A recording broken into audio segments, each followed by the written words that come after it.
There's a place in northern Maine the maps won't show you. Locals call it Mirror Lake, but there's no trailhead, no signs, and no cell signal. Just a narrow dirt road that vanishes into pine forest and fog. They say if you hike there alone and wait by the shore at midnight, the water shows you something you lost, something you want, but the price for looking too long is your reflection. This is the story of Ben Holloway, who tried to find his brother and instead found something else looking back. Ben was a rational man, skeptical, a city EMT who'd seen more death than most clergy. But when his younger brother Josh vanished during a solo camping trip up north, and the police found nothing but a burned tent by a lake that wasn't on any map, Ben couldn't rest. The only clue, a crumpled page in Josh's journal. I found it. The lake they whispered about. It doesn't reflect the sky, just you. It watches. Tonight, I ask. Ben had no idea what that meant.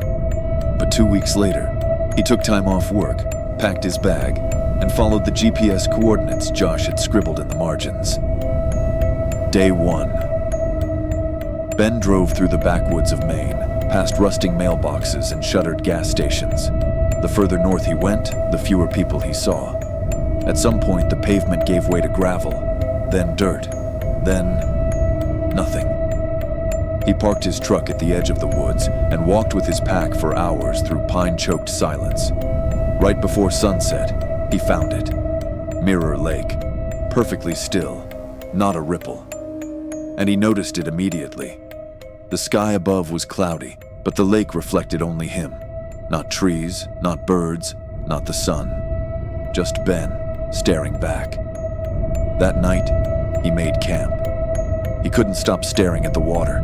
It was hypnotic. The reflection didn't move exactly with him.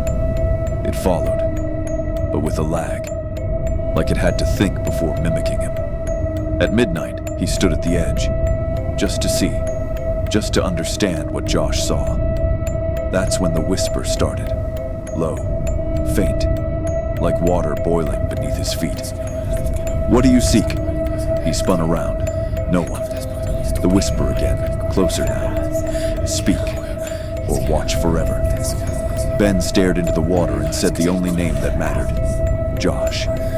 The lake shimmered, and the reflection changed. Day 2. Ben didn't sleep. What he saw in the water wasn't his reflection anymore. It was Josh, naked, pale, wet, and shaking, staring up with hollow eyes. Ben screamed his name.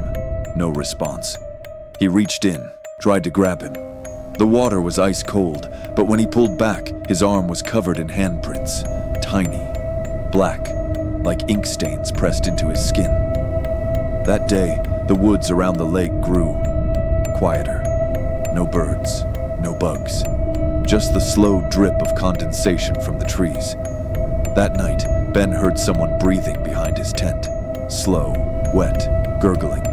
When he looked, no one was there. But the soil was soaked as if someone had stood there for hours, dripping lake water. Day 4. Ben tried to leave. He packed, retraced his steps, but every trail led back to the same place, Mirror Lake. It was evening again, the sky unchanged. Time didn't move here, not properly. When he screamed in frustration, the echo came back late. Not his voice, but Josh's. "Stay with me." Ben dropped his pack and ran.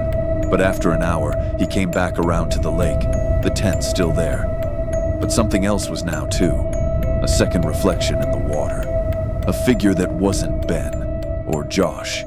Something with no face, just skin stretched over bone, mouth open wide, as if screaming silently. Day 6. Ben tried filming the water. The screen only showed static. He tried taking photos. They came out black, except for 2 white eyes in every frame. He tried sleeping during the day, but his dreams were full of running water and figures moving beneath the surface like pale fish, their mouths full of teeth, their hands dragging someone downward. Every night the reflection changed. Now it showed Ben, but not as he was. It showed him drowning, thrashing, then still, eyes open, dead. Day 7. He stopped eating. Couldn't remember what food even tasted like. He stared into the lake for hours, eyes bloodshot. Sometimes, the reflection whispered in Josh's voice, "It's not death, Ben. It's just forgetting." He saw others now, just below the surface. Dozens of them, eyes open, mouths frozen in terror. He finally understood. They weren't bodies. They were reflections. People who looked too long, gave too much of themselves. The lake didn't kill you.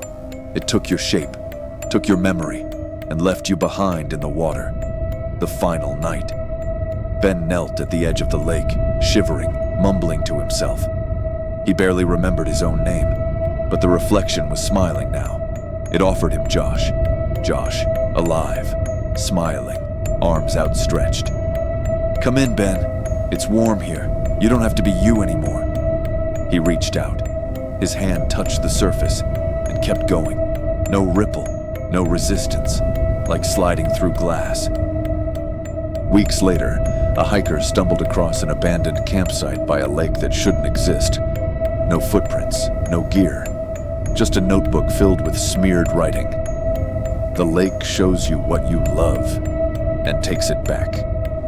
At the end of the page, one sentence had been written over and over in frantic scrawl.